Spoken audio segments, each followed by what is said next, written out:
Samuel Langhorne Clemens was born November 30, 1835 in Florida, Missouri, the third of four surviving children of John and Jane Clemens. When he was 4 years old, the family moved to the river town of Hannibal, Missouri, hoping their fortunes would improve there. It was this town and its inhabitants that the author Mark Twain later put to such imaginative use in his most famous works, especially The Adventures of Tom Sawyer. Clemens' father died in 1847, leaving many debts. The oldest son, Orion, soon began publishing a newspaper and Sam began contributing to it as a journeyman printer and occasional writer. Some of the liveliest and most controversial stories in Orion's paper came from the pen of his younger brother, usually when Orion was out of town. Clemens also traveled to St. Louis and New York City to earn a living as a printer. But the lure of the Mississippi eventually drew Clemens to a career as a steamboat pilot, a profession he later claimed would have held him to the end of his days, recounting his experiences in his book Life on the Mississippi. Clemens said that the characters he met on the river were a great help to him as he enjoyed reading more. He met every sort of character on the river. There was Horace Bixby, who took him on as a cub pilot, Mr. Brown, a tyrannical pilot who made Clemens feel like an emancipated slave when he no longer had to put up with him. His younger brother Henry was killed in a boiler explosion. But the Civil War and the advent of railroads put an end to commercial steamboat traffic in 1861, and Clemens had to look for a new job. After a brief stint with a local militia, he escaped further contact with the war by going west in July of 1861 with Orion, who had been appointed secretary to the territorial governor of Nevada. The two traveled for 2 weeks across the plains by stagecoach to the silver mining town of Virginia City, Nevada. Clemens' experiences out west formed him as a writer and became the basis of his second book, Roughing It. Once in Nevada he became a miner, hoping to strike it rich digging up silver in the Comstock lode and staying for long periods in camp with his fellow prospectors, another mode of living that he later put to literary use. Failing as a miner, he fell into newspaper work in Virginia City for the Territorial Enterprise, where he adopted the pen name, Mark Twain, for the first time. In 1864, he moved down to San Francisco and wrote for several papers there. In 1865, Twain had his first literary success. At the behest of humorist Artemus Ward, he submitted a humorous short story for a collection Ward was publishing. The story arrived too late for that book, but the publisher passed it to the Saturday Press.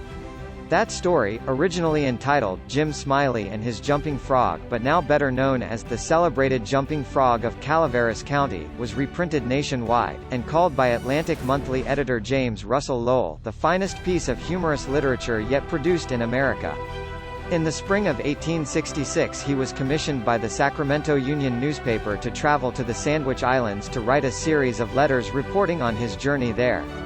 On his return to San Francisco, the success of the letters and the personal encouragement of Colonel John Macomb led him to try his hand at the lecture circuit, renting the Academy of Music and charging $1 a head admission. Doors open at 7 o'clock, Twain wrote on the advertising poster, the trouble to begin at 8 o'clock.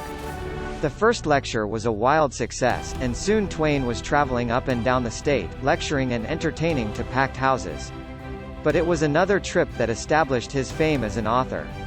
Twain convinced Col Macomb of the Alta California to pay for Twain's passage aboard the steam packet Quaker City on an American excursion to Europe and the Middle East.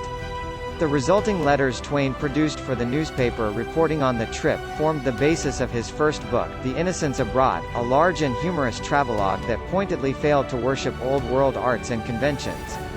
Sold by subscription, the book became hugely popular and put its author in a spotlight he never willingly relinquished for the rest of his life. After the success of Innocents Abroad he married Olivia Langdon in 1870 and moved to Buffalo, New York, then to Hartford, Connecticut.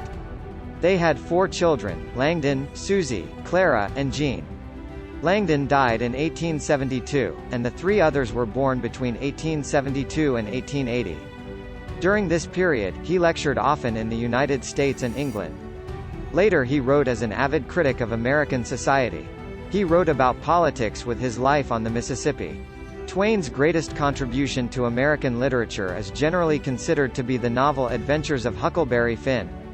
As Ernest Hemingway himself said, all modern American literature comes from one book by Mark Twain called Huckleberry Finn. All American writing comes from that.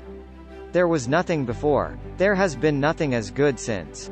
Also popular are The Adventures of Tom Sawyer, The Prince and the Pauper, A Connecticut Yankee in King Arthur's Court, and the non-fictional Life on the Mississippi. Twain began as a writer of light humorous verse. He ended as a grim, almost profane chronicler of the vanities, hypocrisies and acts of killing committed by mankind.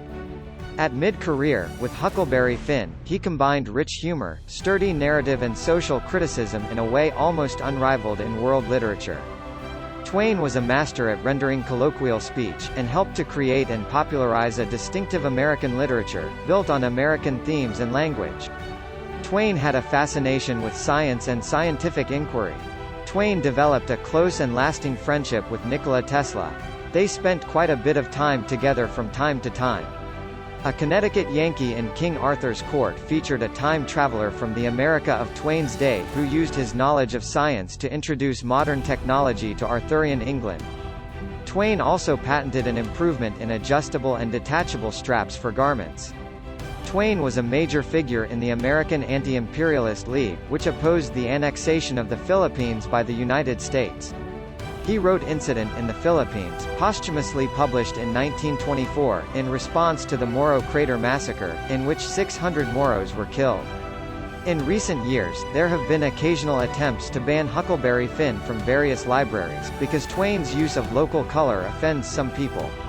Although Twain was against racism and imperialism far in front of public sentiment of his time, some with only superficial familiarity of his work have condemned it as racist for its accurate depiction of the language in common use in the United States in the 19th century. Expressions that were used casually and unself-consciously then are often perceived today as racism. In present times, such racial epithets are far more visible and condemned. Twain himself would probably be amused by these attempts. In 1885, when a library in Massachusetts banned the book, he wrote to his publisher, "They have expelled Huck from their library as trash suitable only for the slums. That will sell 25,000 copies for us for sure." Many of Mark Twain's works have been suppressed at times for one reason or another. 1880 saw the publication of an anonymous slim volume entitled 1601, Conversation, as it was by the social fireside, in the time of the Tudors. Twain was among those rumored to be the author, but the issue was not settled until 1906, when Twain acknowledged his literary paternity of this scatological masterpiece. Twain at least saw 1601 published during his lifetime. Twain wrote an anti-war article entitled The War Prayer during the Spanish-American War. It was submitted for publication, but on March 22, 1905, Harper's Bazaar rejected it as not quite suited to a woman's magazine. 8 days later, Twain wrote to his friend Dan Beard, to whom he had read the story, "I don't think the prayer will be published in my time. None but the dead are permitted to tell the truth." Because he had an exclusive contract with Harper and Brothers, Mark Twain could not publish The War Prayer elsewhere, and it remained unpublished until 1923. In his later life, Twain's family suppressed some of his work which was especially irreverent toward conventional religion, notably Letters from the Earth, which was not published until 1962.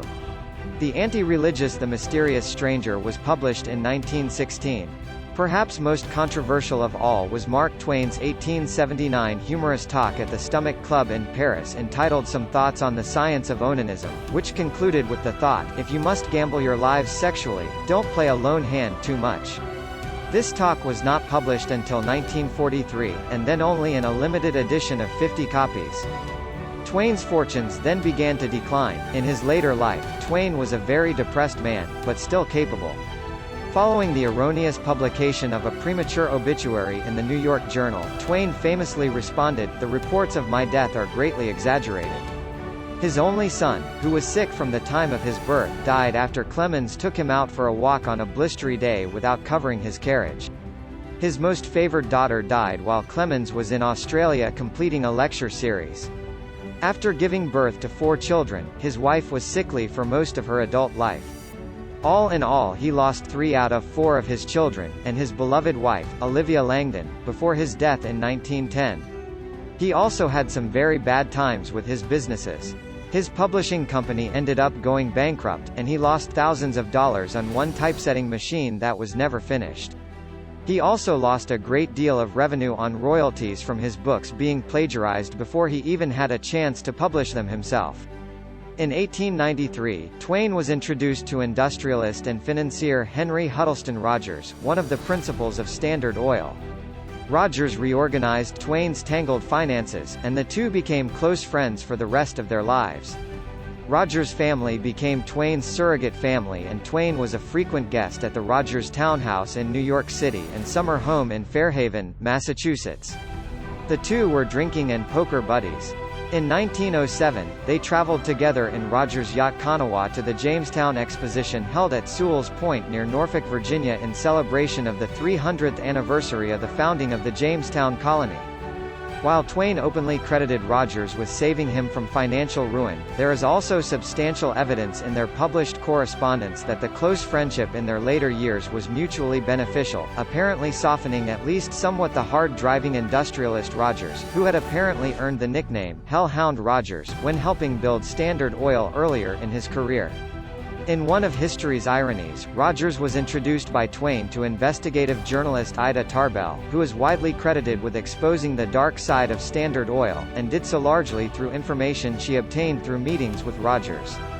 During the years of their friendship, influenced by Twain, Rogers helped finance the education of Helen Keller and made substantial contributions to Dr. Booker T. Washington. After Rogers' death, Dr. Washington revealed that Rogers had been generously funding many small country schools and institutions of higher education in the South for the betterment and education of African Americans for over 15 years. Although by this late date he was in marginal health, in April 1909, Twain returned to Norfolk with Rogers, and was a guest speaker at the dedication dinner held for the newly completed Virginian Railway, a mountains-to-sea engineering marvel of the day. The construction of the new railroad had been solely financed by industrialist Rogers. When Rogers died suddenly in New York less than 2 months later, Twain, on his way by train from Connecticut to visit Rogers, was met with the news at Grand Central Station the same morning by his daughter. His grief-stricken reaction was widely reported. He served as one of the pallbearers at the Rogers funeral in New York later that week. When he declined to ride the funeral train from New York on to Fairhaven, Massachusetts, for the interment, he stated that he could not undertake to travel that distance among those whom he knew so well, and with whom he must of necessity join in conversation. Twain himself died less than 1 year later. He wrote in 1909, "I came in with Halley's Comet in 1835. It is coming again next year, and I expect to go out with it." And so he did. Halley's Comet can be seen in the Earth's skies once every 75 to 76 years. It was visible on November 30, 1835, when Mark Twain was born, and was also visible on April 21, 1910, when he died. After his death, one of the prominent figures who paid public tribute to him was the President of the United States at the time, William H. Taft. In his words, Mark Twain gave real intellectual enjoyment to millions, and his works will continue to give such pleasures to millions yet to come. He never wrote a line that a father could not read to a daughter. We hope you have enjoyed reading Mark Twain biography, and we hope it's inspired you to new discoveries. If you liked our video, please like and leave a comment. Also, please subscribe to our channel to always be the first to know about new videos.